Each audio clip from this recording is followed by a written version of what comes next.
Before we get into trivia, it's time to throw it over to Mikey P with your Rangers Ed 150, the fastest 150 seconds in the National Hockey Podcast League. Welcome back to the Rangers Ed 150. We're getting down to the wire with roughly 12 games left for everyone, and the playoff races are getting tighter by the minute.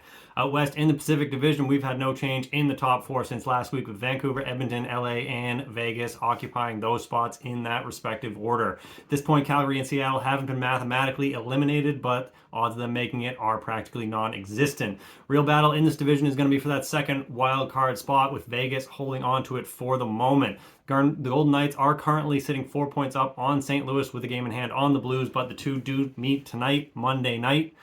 And then Vegas has Nashville, Winnipeg, and Minnesota for the rest of the week. Adin Hill is also currently listed as out and won't play tonight for the Golden Knights, but this doesn't seem to be anything serious, as he will hopefully join the team on their upcoming 4-game road trip.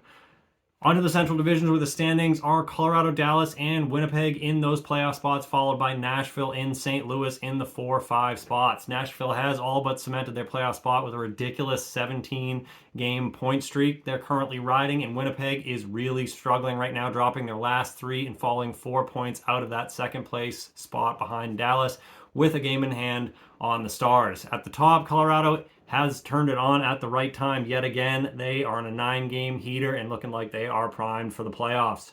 Onto the East and the Atlantic Division, much like Winnipeg, Boston has also fallen off in the last couple weeks and has been looking pretty vulnerable of late. Panthers are still in that first spot ahead of Boston, and with the way they're playing relative to the Bruins, it's very likely that they will finish the season there. Toronto is 4 points ahead of Tampa for third in the division with a game in hand, but these two teams do have 2 more head-to-heads this season, so there's still some more potential fireworks yet to come in the Atlantic.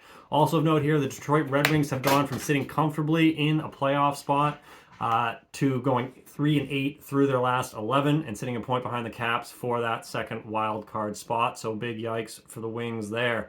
Finally, on to the Metro, where the Rangers, Canes, and Flyers are holding on to the 1 through 3 spots, respectively. That being said, Philly is only 2 points ahead of the Caps, who've been on a tear of late, 7-3-0 through their last 10, and they also have 2 games in hands over the Flyers, so very likely we see the Caps overtake them in the standings, which would leave a potential Rangers-Flyers first-round matchup. The Isles have also tanked of late, posting a 1-6-1 through their last 7 and effectively playing themselves out of a playoff spot. Much like the Flames and Kraken, they are not out yet. They do have a better chance than the aforementioned teams at getting in, but it is very unlikely at this point.